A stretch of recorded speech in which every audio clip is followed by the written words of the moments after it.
следващия брой на колонката на стако. За този фокус съм избрал 3 монетки, които ще ги подреда в ръката си последният начин.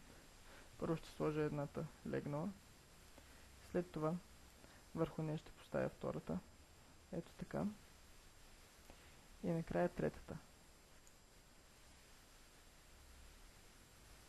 А дясната си ръка ще я свия в юмрук и няма да излиза от полезрението на камерата. Трите монетки са в лявата ми ръка, а дясната ми е свита в юмрук. Ще ви разкажа набързо какъв точно ще е фокуса, защото ще се случи много бързо. Едната от трите монетки съвсем магически ще се появи в дясната ми ръка, макар че това привидно да е невъзможно. Всичко ще стане много бързо и точно на 3. 1, 3.